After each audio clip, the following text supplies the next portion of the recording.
Electric vehicle scheme को बहुत तेजी से हमने लागू किया है। फर्टिलाइजर अगेन आपके इस क्षेत्र में बैठे यहाँ शायद फर्टिलाइजर का पुराना कारखाना था, वो शायद बंद हो गया और उसको हम आगे बढ़ा सकते हैं, क्योंकि हम फर्टिलाइजर का बिल भी हमारा इंपोर्ट बिल बहुत बड़ा बिल है, हम उसको भी कम करना चाहते हैं। फर्टिलाइजर हम क्यों इंपोर्ट करें भाई? इस देश में फर्टिलाइजर नहीं बन सकता क्या? ये हमारा आत्मनिर्भर भारत अभियान का पार्ट है। हम हर सेक्टर में आत्मनिर्भर बनेंगे।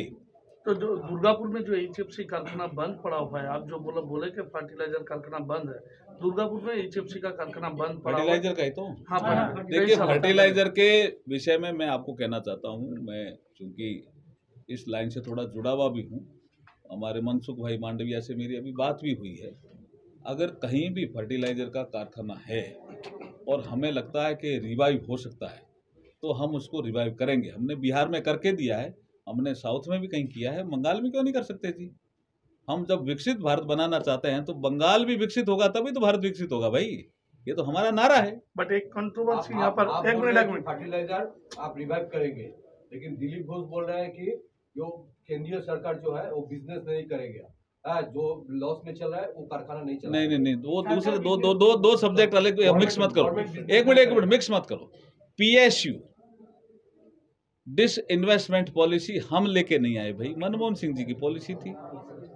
ठीक है, पीयूसी कोई घाटे में है, लगातार थोड़ी घाटे में रहने देंगे। ये बंद कारखाना है, ऑलरेडी बंद है, इसके पास रिसोर्सेज है, जमीन पड़ी होगी मेरे ख्याल में, कुछ और टेक्नोलॉजी लेबर होगा, इंफ्रास्ट्रक्चर पड़ा होगा, इसको रिवाइव करना ना। बिहार में किया ना हमने, बंद कारखाने को रिवाइव, हमारी पॉलिसी है। लेकिन बंगाल में यहाँ भी कर सकते हैं, दुर्गापुर दोनों में नहीं किए। यहाँ भी कर सकते हैं जी, वाजपेयी जी के समय में बंद हुआ था, यहाँ भी कर सकते हैं। हम प्रपोजल पे विचार के इस क्षेत्र में बैठे यहाँ शायद फर्टिलाइजर का पुराना कारखाना था, वो शायद बंद हो गया और उसको हम आगे बढ़ा सकते हैं, क्योंकि हम फर्टिलाइजर का बिल भी हमारा इंपोर्ट बिल बहुत बड़ा बिल है, हम उसको भी कम करना चाहते हैं। फर्टिलाइजर हम क्यों इंपोर्ट करें भाई? इस देश में फर्टिलाइजर नहीं बन सकता क्या? ये हमारा आत्मनिर्भर भारत अभियान का पार्ट है। हम हर सेक्टर में आत्मनिर्भर बनेंगे। तो जो दुर्गापुर में जो एचएफसी कारखाना बंद पड़ा हुआ है, आप जो बोले कि फर्टिलाइजर कारखाना बंद है, दुर्गापुर में एचएफसी का कारखाना बंद पड़ा फर्टिलाइजर का ही तो। हाँ, देखिए फर्टिलाइजर के विषय में मैं आपको कहना चाहता हूँ, मैं चूंकि इस लाइन से थोड़ा जुड़ा हुआ भी हूँ, हमारे मनसुख भाई मांडविया से मेरी अभी बात भी हुई है। अगर कहीं भी फर्टिलाइजर का कारखाना है और हमें लगता है कि रिवाइव हो सकता है तो हम उसको रिवाइव करेंगे। हमने बिहार में करके दिया है, हमने साउथ में भी कहीं किया है, बंगाल में क्यों नहीं कर सकते जी? हम जब विकसित भारत बनाना चाहते हैं तो बंगाल भी विकसित होगा तभी तो भारत विकसित होगा भाई, ये तो हमारा नारा है। बट एक कंट्रोवर्सी यहाँ पर एक मिनट फर्टिलाइजर आप रिवाइव करेंगे, लेकिन दिलीप घोष बोल रहे हैं कि जो केंद्रीय सरकार जो है वो बिजनेस नहीं करेगा, जो लॉस में चल रहा है वो कारखाना नहीं चल रहा है। नहीं, वो दूसरे दो सब्जेक्ट अलग मिक्स मत करो। एक मिनट मिक्स मत करो।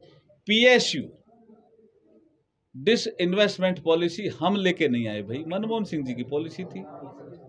ठीक है, पीयूसी कोई घाटे में है, लगातार थोड़ी घाटे में रहने देंगे। ये बंद कारखाना है, ऑलरेडी बंद है, इसके पास रिसोर्सेज है, जमीन पड़ी होगी मेरे ख्याल में, कुछ और टेक्नोलॉजी लेबर होगा, इंफ्रास्ट्रक्चर पड़ा होगा, इसको रिवाइव करना ना। बिहार में किया ना हमने, बंद कारखाने को रिवाइव, हमारी पॉलिसी है। लेकिन बंगाल में यहाँ भी कर सकते हैं, दुर्गापुर दोनों में नहीं किए। यहाँ भी कर सकते हैं जी, वाजपेयी जी के समय में बंद हुआ था, यहाँ भी कर सकते हैं। हम प्रपोजल पे विचार